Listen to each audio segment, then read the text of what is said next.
Estamos de volta com mais um encontro do curso Django API REST. E hoje, no sétimo encontro, nós habilitaremos a autenticação via token à nossa API. Porque quando se trata de API REST, tratando-se nesse nosso caso do DRF, Django REST Framework, a gente consegue implementar vários tipos de autenticações em um mesmo projeto. Até então, a gente tinha habilitado o Session Authentication, que seria a autenticação via sessão. Ou seja, lembra quando a gente executa o servidor Django e consome a nossa API, mostrando os cursos, inserindo novos cursos, a gente consegue fazer login àquela ferramenta. E ao executarmos aquele login, entrarmos naquela ferramenta com o nosso usuário e senha criados via Django Admin, a gente tem permissão de executar alguns métodos extra, alguns verbos HTTP REST extras, como o post, o put e o delete, ou no caso destroy. Caso contrário, se a gente não estiver logado, ou seja, como um usuário anônimo, a gente só consegue listar simplesmente os cursos, realizar no caso o método get. Então, nesse nosso encontro de hoje, nós vamos mudar essa autenticação. A gente vai fazer a autenticação via token e a gente vai deixar de lado a autenticação via session. Uma autenticação não é melhor que a outra. É que na verdade existem determinados casos. Por exemplo, a autenticação via session, ela é uma autenticação direta, ou seja, via browser. A gente está no nosso dispositivo com o servidor Django executando e acessando a nossa API. Então é uma autenticação direta, ela funciona. Mas e se um dispositivo externo, remoto, queira acessar a nossa API de um local externo? Aí a gente precisa habilitar a autenticação via token. O token é como se fosse uma senha criptografada que a gente entrega para o cliente e o cliente envia essa senha junto na requisição. E aí no web server, na nossa API, nós vamos fazer essa validação. Se o token, se essa senha criptografada está, digamos assim, cadastrado na nossa API, ela vai autorizar a resposta do web server. Caso contrário, ele vai barrar, tá? Como eu disse, podem haver vários tipos de autenticação em um mesmo projeto. Eu estou aqui no Debian, nós vamos iniciar um novo projeto. Vamos versionar aqui na Escola 4, eu vou tornar agora o Escola 5. Deixa eu só fazer isso aqui. Escola 5. E vou abrir o terminal para a gente executar. Estou abrindo tudo menos o terminal, né? Para a gente executar o Visual Studio Code. Documentos, cursos, aí a gente tem aqui Escola 5. E a gente executa o Visual Studio Code na Escola 5. Então vamos abrir aqui os arquivos do nosso projeto e a gente vai vir na pasta do projeto, ou seja, a pasta escola, no arquivo de configurações deles, o settings.py, e a gente vai adicionar aqui um último elemento no array installed apps, ou seja, a gente vai fazer isso aqui, a gente vai habilitar o restframework.outToken, dessa forma, tá? OutToken. Aí aqui a gente vai habilitar autenticação via token. Eu vou colocar um comentário só para deixar explícito ali. Você faz dessa forma, rest_framework.outToken. E aí bem lá no final, onde é que a gente tem as variáveis de ambiente, porque são as envs, do REST Framework, do DRF, a gente tinha falado nos encontros passados, né, principalmente no encontro passado, sobre essa questão do plural e singular. Então aqui a paginação ela está no singular, ou seja, para que o nosso projeto funcione, no caso de paginação, precisa ter um tipo só de paginação, que seja padrão para todo o sistema. Mas onde a gente tem os classes, como por exemplo em autenticação e permissão, a gente pode ter mais de uma. Ou seja, com relação à autenticação, a gente tem o Session Authentication, ou seja, que é a autenticação via sessão, aquela do login que nós realizávamos. A gente pode implementar outro tipo de autenticação aqui e manter as duas habilitadas, mas eu vou deixar só de token. O que a gente vai fazer aqui? O método vai ser diferente, mas a gente vai importar do mesmo local. Então, ao invés de session, a gente coloca assim, token authentication, que daí a gente vai habilitar a autenticação via token. Posso manter o session authenticator também, como eu disse? Pode, mas a gente vai para esse nosso projeto só manter o token authentication. E aí a gente vai precisar executar o migrate, então Python 3 manage py migrate, executar nossas migration e reiniciar o projeto.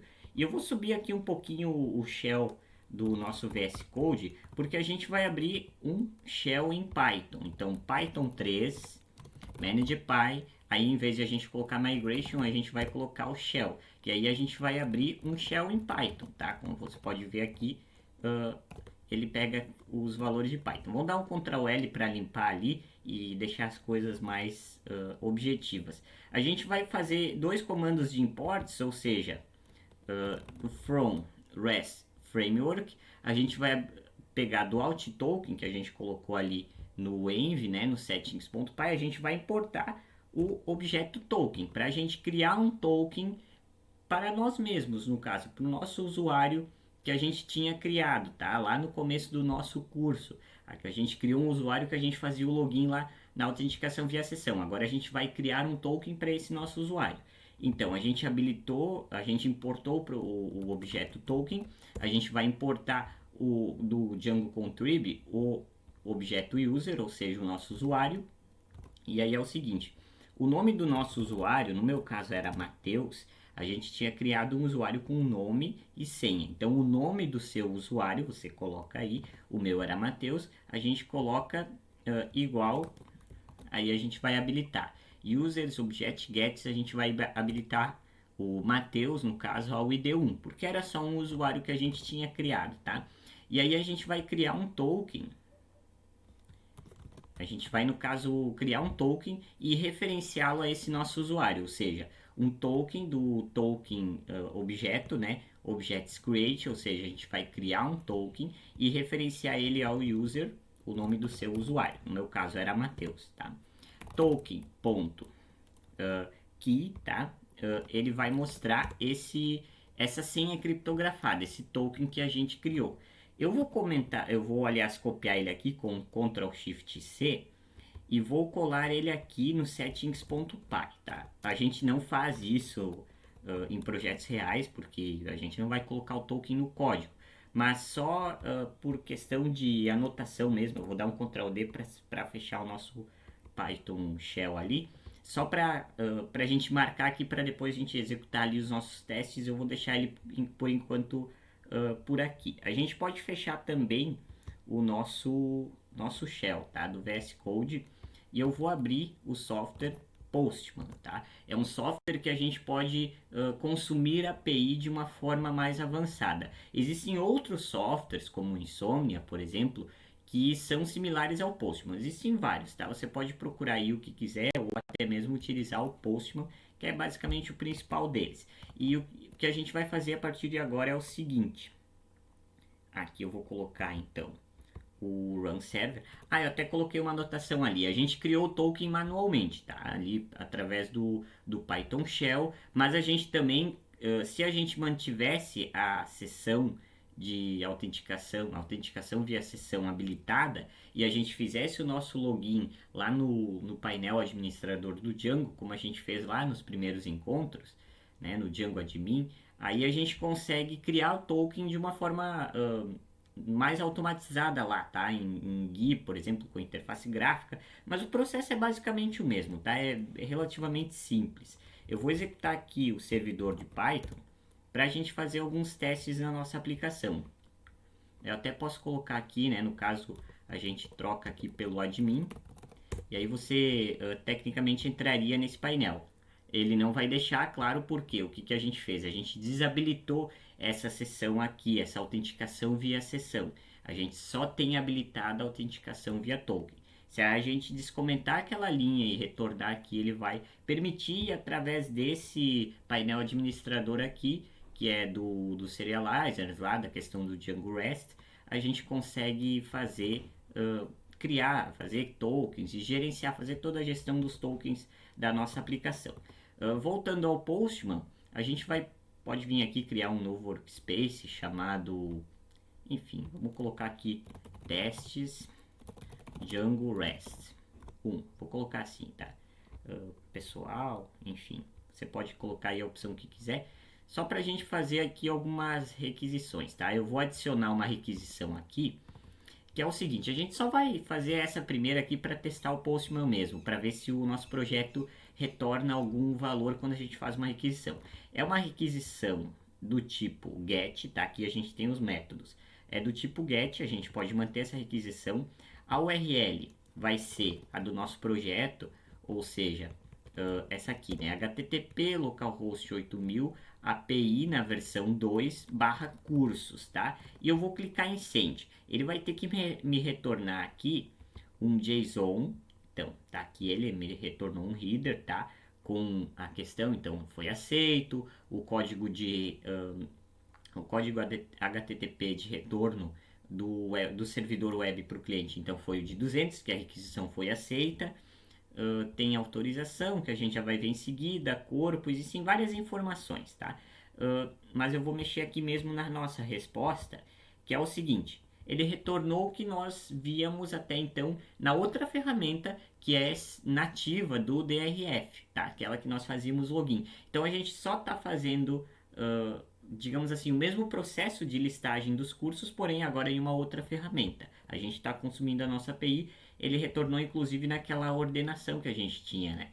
Que eu vou fechar aqui, que é o seguinte, ele retornou, né? Existem 6 cursos, o link para a próxima página, que a gente fez a paginação no encontro anterior, enfim, tá retornando aqui os dados dos cursos, tá bem?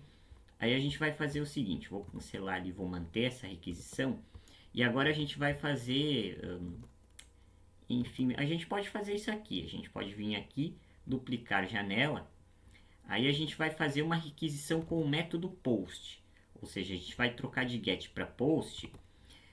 A gente vai manter a mesma URL com a URI, ou seja, API V2 cursos, tá? Aí aqui onde é que diz o body, seria o corpo, a gente vai habilitar, pode ser nesse raw aqui, que seria rascunho, do tipo JSON, tá? A gente vai colocar um JSON aqui, eu vou copiar e colar do meu slide. Então, você pode colocar isso aqui na mão, é relativamente simples, tá? Isso aqui, ó, nesse formato aqui, por exemplo. Vamos deixar legalzinho. Para a gente fazer a simulação de uma inserção de um curso, a gente precisa do título e da URL. Então você coloca ali um título, uma URL que sejam únicas. E aí a gente vai, com o método post, fazer um send. E ele vai me retornar uma resposta que seria o seguinte, código 401. Ou seja, ele recebeu a requisição, mas não autorizou. Não autorizado, ele diz aqui, tá? Ele até explica ali a questão do Postman e tal, mas ele vai dar uma resposta que é o seguinte, em JSON também, as credenciais de autenticação não foram fornecidas, ou seja, faltou um token de autenticação, porque agora sem um token de autenticação, sem aquela senha de autenticação que a gente coloca no cabeçalho da requisição para enviar para o servidor, sem isso o servidor não vai habilitar, não vai disponibilizar a resposta ao cliente. Então o que a gente tem que fazer? A gente tem que colocar um token. Eu vou de novo aqui duplicar a janela, tá? Que daí fica mais fácil. Método post, ou seja, tá post, a URL com a URI segue a mesma, cursos, tá? Agora a gente vem aqui, ó, nos cabeçalhos, tá? Que são os cabeçalhos da nossa requisição. A gente tem nesse key, a gente pode fazer o seguinte, a gente clica aqui e digita Alt, que ele já vai colocar aqui, Authorization. Então a gente seleciona esse. No valor, a gente faz o seguinte, a gente coloca, deixa eu voltar lá no nosso código, a gente coloca dessa forma, ó, eu vou separar aqui pra gente, para mostrar de uma forma mais clara. Inclusive, nós estávamos vendo a requisição, né, que não foi aceita porque faltava o token, ele retornou aqui no log do nosso servidor do Django. Então, aí para aquela pessoa que, o profissional que vai verificar os logs ali, ele vai mostrar que existe uma requisição que não foi aceita, porque faltava o token. A gente vai fazer da seguinte forma, token, tá? Com o T maiúsculo, espaço, o número do token. A gente vai copiar esse token, a gente vai vir aqui então nos headers, a gente colocou aqui como autorização, e aí o valor dele vai ser o seguinte, token, tá? Vai ser o que a gente vai colar, token com o T maiúsculo e o código, o nosso token, tecnicamente falando, tá? E aí a gente vai vir aqui, então tá tudo certo, vamos lá no body de novo, how, do tipo JSON, a gente vai colocar aqui, pode ser as mesmas credenciais, tá? E agora a gente vai fazer um send, ele vai enviar, e aí o que acontece? agora a nossa API REST está funcionando corretamente. Ele retornou o verbo HTTP REST, o código HTTP REST 201, tá? Ou seja, a requisição foi aceita e foi criada, criou-se alguma coisa. Então ele mandou aqui a resposta ao cliente, ou seja, criou um curso com as credenciais que nós havíamos imputados, digamos assim, na requisição, tá bem? Então, o nosso sistema a partir de agora está funcionando com a autenticação via token, ou seja, a gente precisa mandar aquele token de autenticação em todas as requisições que a gente quer fazer ao nosso sistema. É uma segurança extra para a nossa API REST. Mais informações e esses códigos você encontra lá no meu site, ubsocial.github.io. Um abraço e até o nosso próximo encontro.